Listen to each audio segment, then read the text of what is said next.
ఇక్కడ మరో వార్త చూసుకుంటే 2-3 రోజుల్లో మున్సిపల్ నోటిఫికేషన్, వచ్చే నెల 2వ వారంలో పోలింగ్, ఎన్నికలను చాలా సీరియస్ గా తీసుకోండి.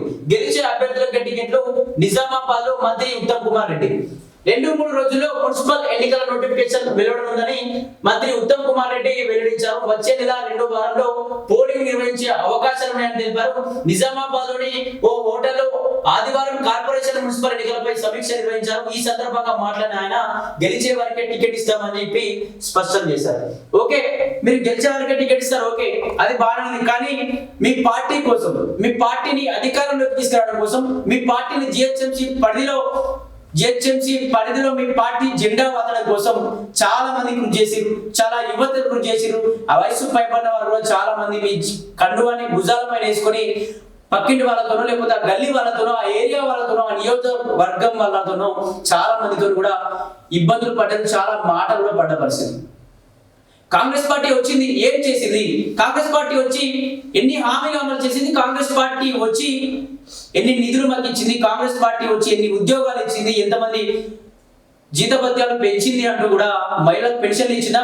ముసలిలకు పెన్షన్ ఇచ్చిందా? బీడీ కార్మికుల పెన్షన్లు పెంచిందా? ఫ్రీ బస్ ఒకటి ఇచ్చింది. అలాగే మహిళా కిసాన్ 25,000 ఫ్రీ గ్యాస్ ఎటుపోయింది అని చెప్పేసి ఇటువంటి క్వశ్చన్ చేస్తా ఉన్నారు ప్రజలు. ఇటువంటి క్వశ్చన్స్ ఎవరు? మంత్రి ఉత్తమ్ కుమార్ రెడ్డి వెళ్తే మంత్రి ఉత్తమ్ కుమార్ రెడ్డిని క్వశ్చన్ అయ్యారు, భయపడతారు. కానీ మంత్రి ఉత్తమ్ కుమార్ రెడ్డి గెలవడానికి, అలాగే కాంగ్రెస్ పార్టీ అధికారంలో ఉన్నటువంటి ఎమ్మెల్యేలు అందరినీ గెలిపించడానికి వచ్చేసినటువంటి ఏదైతే ఆ గ్రామీణ ప్రాంతాల్లో, లేకపోతే పట్టణ ప్రాంతాల్లో, మున్సిపాలిటీ ప్రాంతాల్లో ఉన్నటువంటి యువత భుజాల పైన కండువా వేసుకొని చేతిలో కాంగ్రెస్ జెండా పట్టుకొని పెద్ద ఎత్తున మీకోసం ప్రచారాలు చేశారు. కాంగ్రెస్ పార్టీ అధికారంలోకి వస్తే ఉద్యోగాలు వస్తాయి. గత ప్రభుత్వం ఇప్పటికే చాలా అన్యాయం చేసింది, ఎటువంటి ఉద్యోగాలు ఇవ్వలేదు. నీళ్లు నిధులు నియామకాలు ఉన్నటువంటి తెలంగాణను మళ్ళీ 11 ఏళ్ళు గడిచినా కూడా అంత పోరాటాలు వృధా అయిపోయిన కాంగ్రెస్ పార్టీ అధికారంలోకి వస్తే మనకి ఏదో ఒకటి జరగబోతుంది, ఉద్యోగాలు ఇస్తారు, పెన్షన్ సమయానికి ఇస్తారు అని చెప్పి కూడా పెద్ద ఎత్తున అది మళ్ళీ కేంద్రంలో కూడా అధికారం వస్తుంది. కేంద్రంలో అధికారంలో వస్తే కూడా మొత్తం కాంగ్రెస్ పార్టీ హయాంలో మంచి అభివృద్ధి పనులు అయితే ఉద్యోగాలు ఇస్తామని చెప్పేసి చాలా రకాలుగా మాటలు చెప్పారు. నిరుద్యోగులు కూడా పెద్ద ఎత్తున ప్రతి గడపకి కాంగ్రెస్ పార్టీని గెలిపించండి, మనకు ఉద్యోగాలు వస్తాయి, ఎవరు ఆత్మహత్య చేసుకునే పరిస్థితి ఉండదు, రైతులు కూడా ఆత్మహత్య చేసుకునే పరిస్థితి సమయానికి, ఏదైతే సమయానికి రైతు బీమా వస్తుంది, రైతు బంధు వస్తుంది, రైతు భరోసా వస్తుంది, ఎరువులు యూరియా కావచ్చు, దుక్కి కావచ్చు సమయానికి అందిస్తుంది అని చెప్పేసి కూడా పెద్ద ఎత్తున చాలా మాటలు చెప్పింది కాంగ్రెస్ ప్రభుత్వం. ఆ మాటలని తీసుకెళ్లి గ్రామీణ ప్రాంతాల్లో మున్సిపాలిటీ పరిధిలో ఉన్నటువంటి, అలాగే జిహెచ్ఎంసీ పరిధిలో ఉన్నటువంటి యువత కావచ్చు, చాలా మంది వ్యక్తులు కావచ్చు కాంగ్రెస్ పార్టీ కండువా వేసుకొని పోయి ప్రచారం చేసి గెలిపించారు. ఇటువంటి వాళ్ళకి ఇవ్వాలి మీరు టికెట్స్.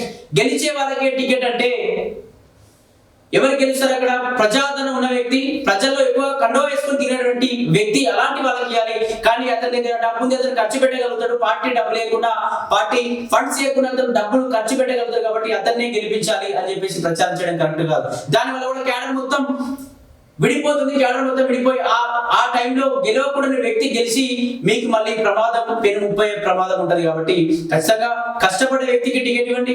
ఎవరైతే మీ పార్టీ జెండా మోస్తున్నాడో 2 రోజుల నుంచి ప్రజలతో తిట్లబడుతూ, ప్రజల్లో కాంగ్రెస్ పార్టీ నాకు ఏదో చేస్తుందని చెప్పేసి ఎన్నో కళ్ళు కంటూ ఆ కళ్ళలోనే జీవనం సాగిస్తున్న వాళ్ళు చాలా మంది ఉంటారు. వాళ్ళ యొక్క జీవితాలు బాగుపడే విధంగా వాళ్ళకు ఏదో ఒకటి చేయండి. మీ పార్టీ కోసం కష్టపడే కార్యకర్తలకి ముందుగా ఏదైనా చేసి, తర్వాత కార్యకర్తలు చేసిన కార్యకర్తల నుంచి ప్రజలకు ఏమైనా చేయించండి. కానీ కష్టపడే వాళ్ళకి ఖచ్చితంగా ఇవ్వండి, కష్టపడే వారికి మాత్రం ఇవ్వండి తప్ప డబ్బు కావచ్చు, లేకపోతే కుల వర్గాలను చూసి మాత్రం టికెట్స్ ఇస్తే ఖచ్చితంగా కాంగ్రెస్ పార్టీకి పెద్ద తీరని లోటే ఉంటుంది. మళ్ళీ కాంగ్రెస్ పార్టీ అధికారంలోకి రావాలంటే యువతనే కృషి చేయాలి. కాబట్టి యువత ఖచ్చితంగా కాపాడుకోవాల్సిన అవసరం కాంగ్రెస్ పార్టీ పైన ఉంది.